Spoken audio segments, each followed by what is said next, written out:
Hey, my name's Marlon Marisha, and I want to ask you a question today. Do you follow up every single lead that comes into your marketing funnel, but not through email or SMS? Do you actually call them? Do you call them on the phone and try and get them on and try and move them along your sales process into an actual meeting or a phone call or a Zoom meeting? Do you do that? Because I find that most marketing people or most business owners don't do that. They're terrified of doing that. They think, well, I can't call them because it's rude, it's too forward, it's just not done. But the reality is most marketers, most businesses who get leads from social media or Facebook ads or Google ads and collect email addresses, they never actually call the contacts or the leads. And so when you make the call, they are shocked a lot of the time in a good way. They're like, wow, someone actually called me. But the reality is you cannot call them if you don't collect the phone number. And I can tell you, it's been about 7 years since I have run an ad campaign or a lead magnet without collecting the phone number. Every single campaign I run, I ask for a phone number. And the reason is I know that as a salesperson that I can have 100 contacts in my database with an email address only, or I could have 10 in my database with a phone number, and if I call those 10, one of them will probably get on a call with me. But if I just email those 100 over and over and over again, who knows when those people will get on a call. Now, I believe that if you do great nurture marketing with emails and SMS and add value, yes, they will get on a call eventually, but who knows when, right? It might be today, it might be next month, or it might be next year. But if you have a phone number and you have the strength to actually call those 10 people, you'll find out very quickly that maybe 2 or 3 don't pick up. You'll find that 2 or 3 probably could never be a client, and you'll probably find 2 or 3 are ready to speak to you. But they wouldn't have called you. They wouldn't have booked a meeting with you. They're just too busy. And so great companies who are really good at sales know this. They actually have people on the phones who are ready to call leads as soon as they come in. And I want to encourage you, if you are a business, it doesn't matter how small or how big you are, if you are generating leads off Google ads or Facebook ads or YouTube ads, or you're paying for your advertising, you are crazy if you are not calling up every lead, and not calling them 5 days later, 6 days later, whenever it's convenient with you. No, call them within the hour.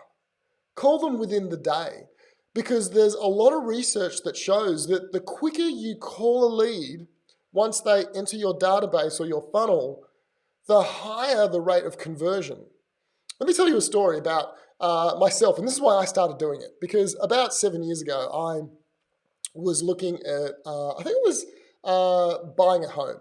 And I was on Facebook and I saw an ad from a real estate agent, and he had an ebook, and it was how to prepare your home so you can sell it for more.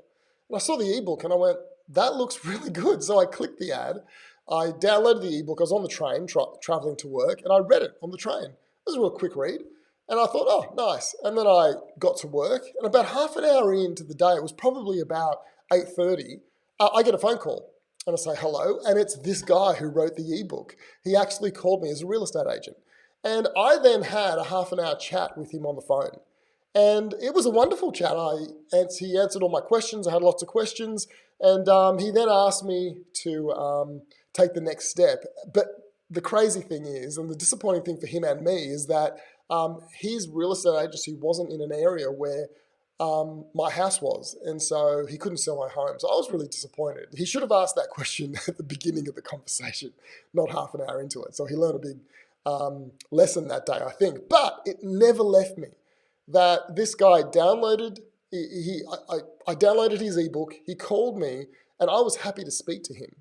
And I'm a marketer, right? I was the sales and marketing manager of a company. I knew about all these tricks, but I liked it. There's another instance where this happened again just before this incident. And this was when I was looking to buy a car. And there was a calculator on a website to get a loan for the car. And I wanted to know what the interest rate was. So I filled in this calculator. It took me 10 seconds. And then I went, submit, so I can get the interest rate. But they said, no, you've got to put your details in to get the interest rate. So I went, okay.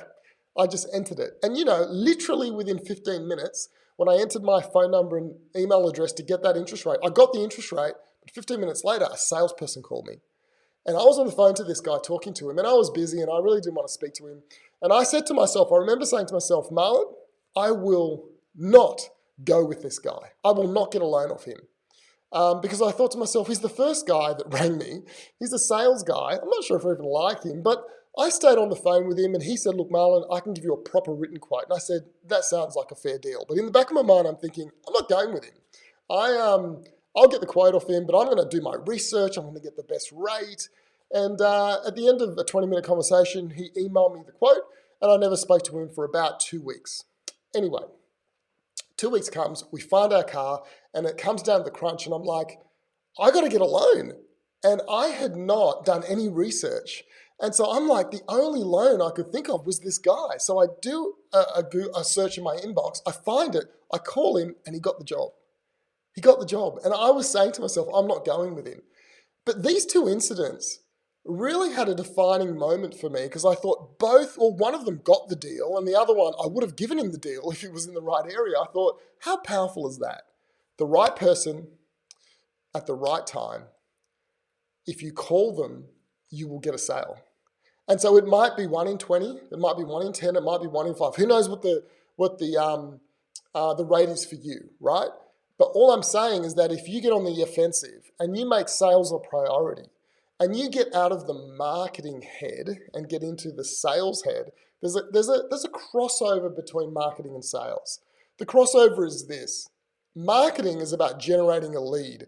Sales is about closing the lead. And if you do not combine the two and overlap the two, then what you're going to be is a business, a company, or a marketer who is really good at generating leads, but no good at converting them into sales. And the quickest and the easiest way to convert someone into sale is to get them on the phone.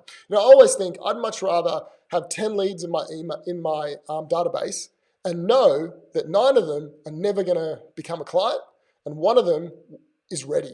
And I've got a meeting with him next week. That's what I want. Instead of having 10 leads in my database and I'm wishing and hoping and feeling really good about it, but the reality is none of them are going to become a client. Or 1 is, and he actually went with a competitor because I didn't call him. Can you see it? Can you see the picture I'm trying to paint to you? The reality is that you need a convergence of sales and marketing.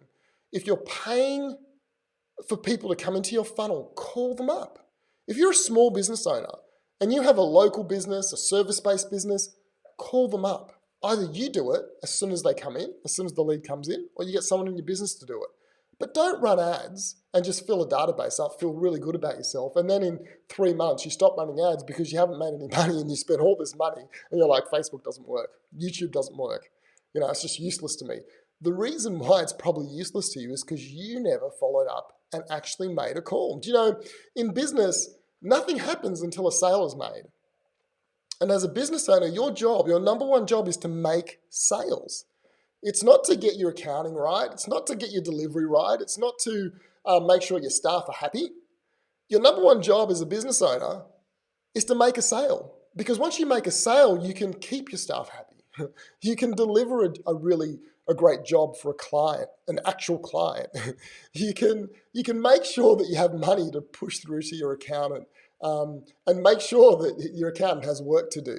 So I want to encourage you. It starts with getting a lead from a Facebook ad or a YouTube ad or wherever you're getting your leads. Call them straight away. Make the call. Don't hide. Don't be scared. Don't think you're going to offend people. Of course you will.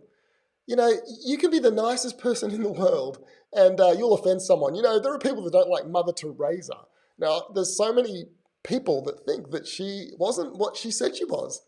And she gave her whole life to it. So that's pure proof that not everyone's going to like you, okay? And so call people. Yes, some of them won't like it. Some of them will put the phone down on you. But your job is to get sales. And the quickest way is doing that. Now, I'm not saying don't do the nurture marketing. I do it all. I do the nurture marketing. I make the calls. But make it happen. All right. So that's my tip for you today. Call people up once you get the lead. And if there's anything else you need or you want to know, write it in the comments below or around this. I look forward to speaking to you soon.